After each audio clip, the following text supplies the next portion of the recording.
Hi there. So happy New Year 2025. And before kicking off this year, I want to thank everyone who joined my channel last year.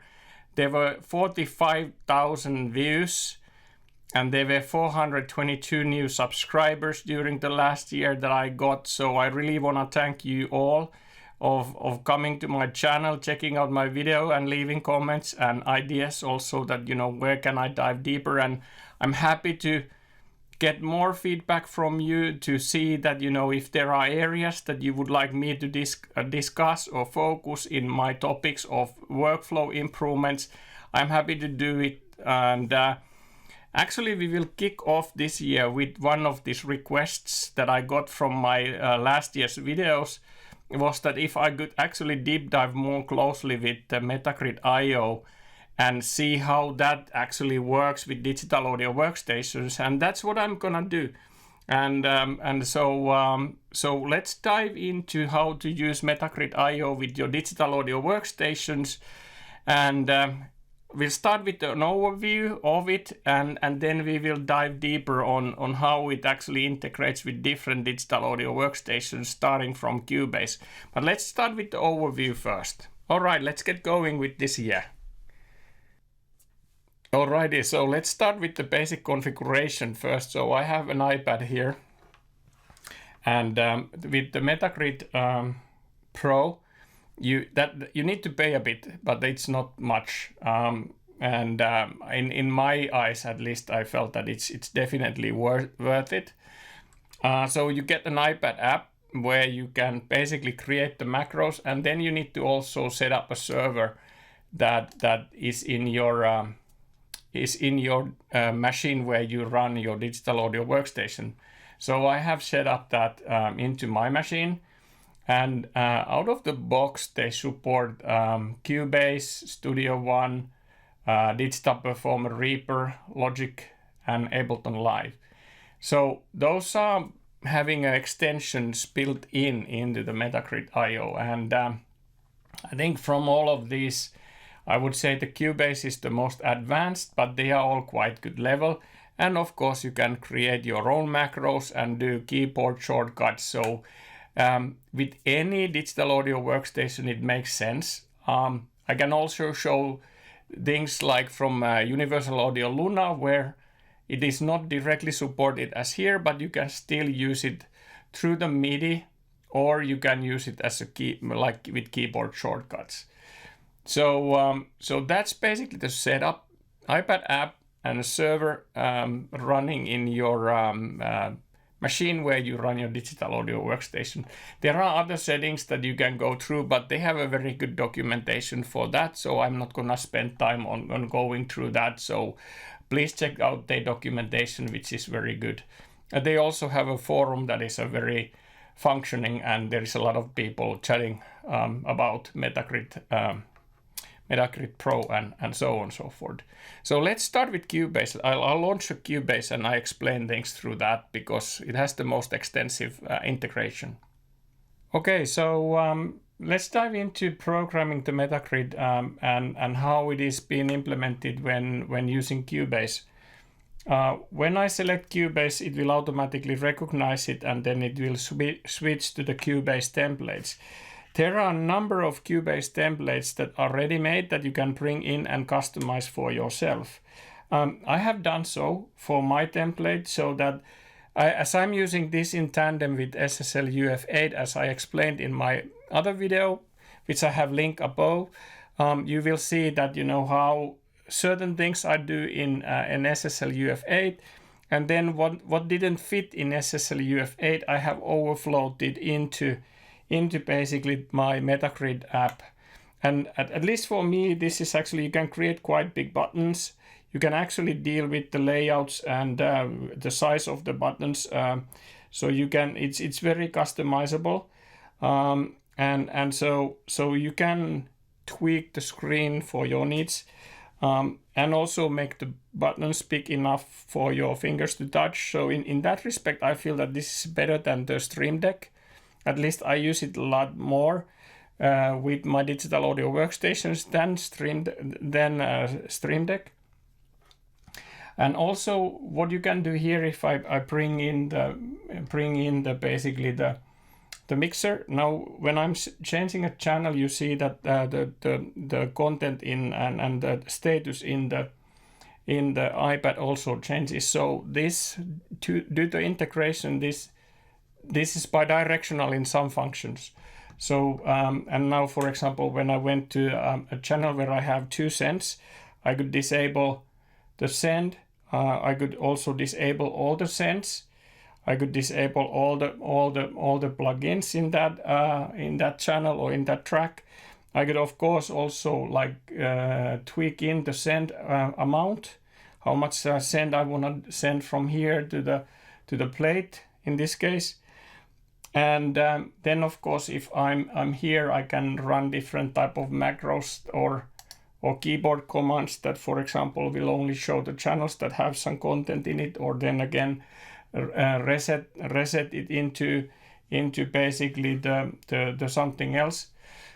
And so this is how it works. But let's go and look into the programming, because one thing I had is that I had here in iPad, I had basically a button here which switch between the arrangement and mix view, but I don't need that.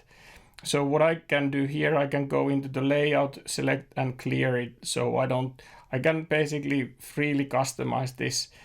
And then if I select a text, I can go into the object, and then I could change the text here. And what I would like to do here is that I would like to switch between my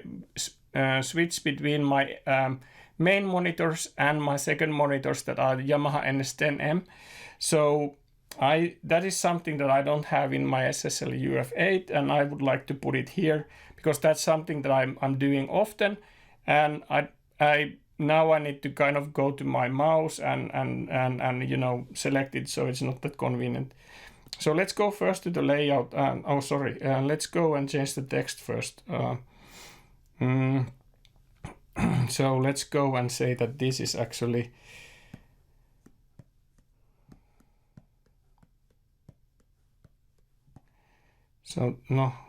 monitors. And then I'm going to the layout, and I'm gonna do a simple version of this. So I could actually have a button that is bidirectional, so it toggles, but I do this in a simple way, so it's easier to explain, and then you also see how to do certain things in this when for example copy pasting things for faster scripting.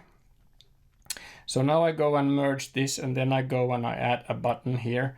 So now I have a button there, so I would like to then go and you know, define what this object does.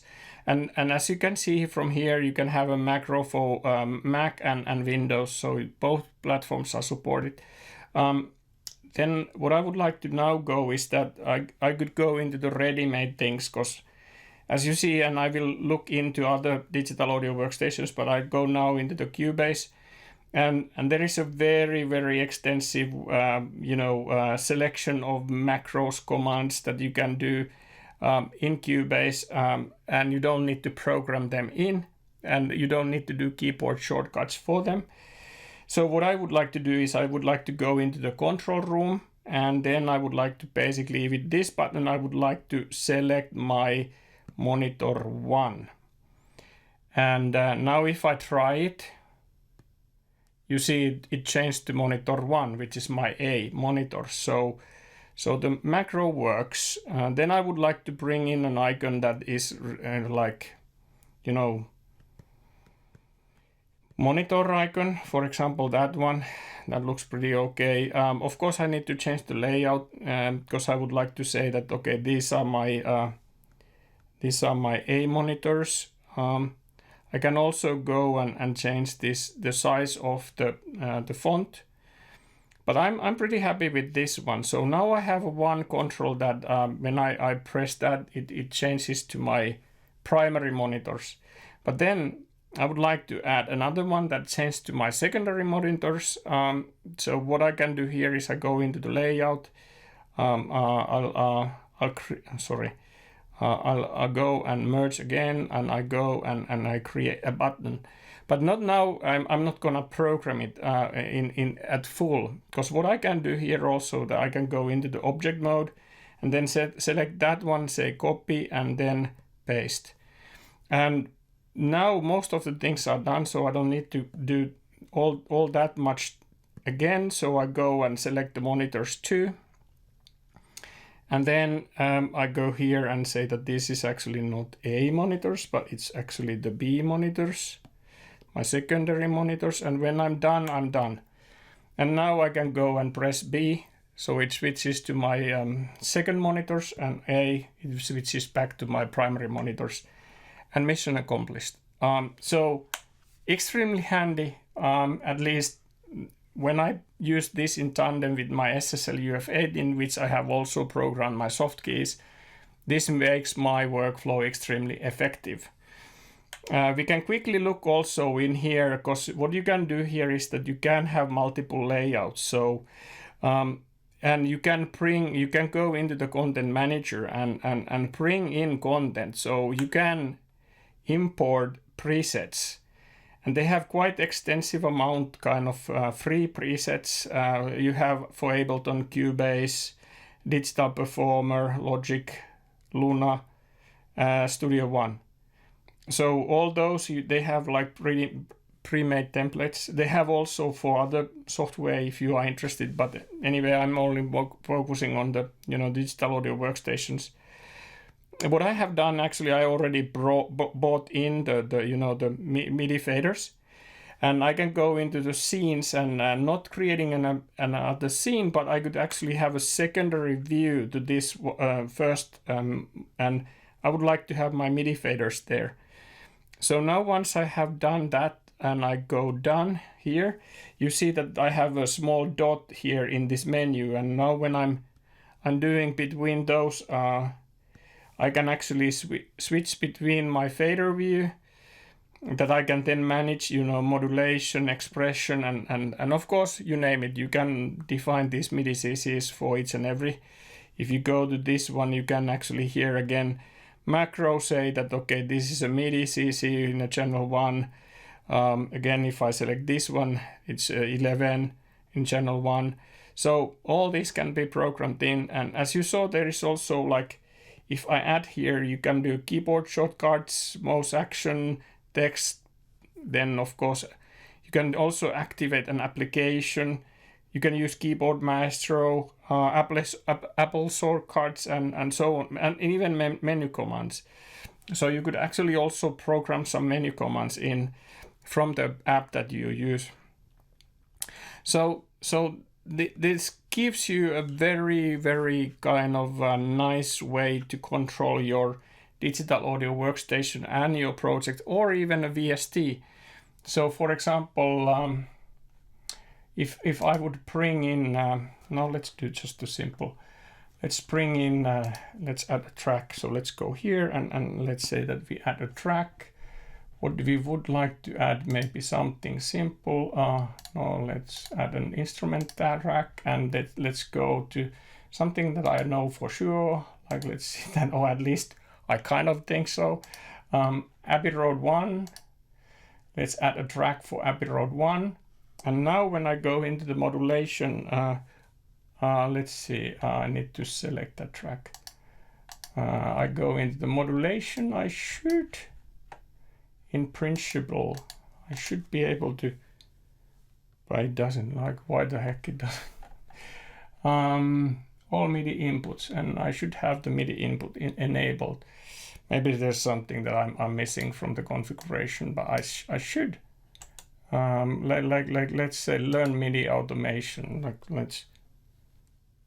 Okay, there's something missing in my configuration. Sorry about that. Anyway, that small thing can be adjusted in a way that it gets into MIDI input. Might be actually that I haven't enabled it in here. Lumik, blah blah blah blah blah. Yeah, that's the problem. Let's do a bit of a troubleshooting here, and I'll just kill this one. I'll delete the. I'll just delete the track and let's create it again. But I need to go to studio, and I need to go to studio setup in my, if I recollect right, need to go to MIDI port setup, and then I think I need to have this MIDI, it's active and it's part of all MIDI. So that's the thing that I was missing. So I haven't used this as a fader and I haven't used it as a MIDI commands because I've been using SSL UF8 for that. But anyway, let's do this. Okay, so now let's go and add a track. So let's add a track and let's go and add an Abbey Road track. And then let's see, is this now still, yeah, it's 1 and then this one is 11. And if we go into that track and let's go into the MIDI CC, yeah, all right, that was it. So small things to remember when playing around with this. But now I can actually tweak this expression and modulation directly from my iPad, and then the virtual instrument will react. So if you don't have a physical fader, this is extremely handy for that as well. So you can do faders and fade in, fade out, use modulation, expression, and so on and so forth. All can be programmed in. So yeah. That concludes the session with Cubase. More to come with other digital audio workstations. We'll look at how it can be used with others that I have featured in my channels. Okay, so that concludes my first video for this year. And I hope you enjoyed it. Remember to like my videos. It's very important for you to like and if you like them.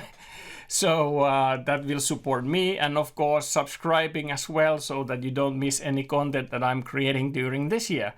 So remember to subscribe for the channel, like my videos, and again, thanks for watching, and please leave the comments below if you want me to dive into certain things that I haven't yet in my channel, so I'm happy to do so. Again, Happy New Year, thanks for watching.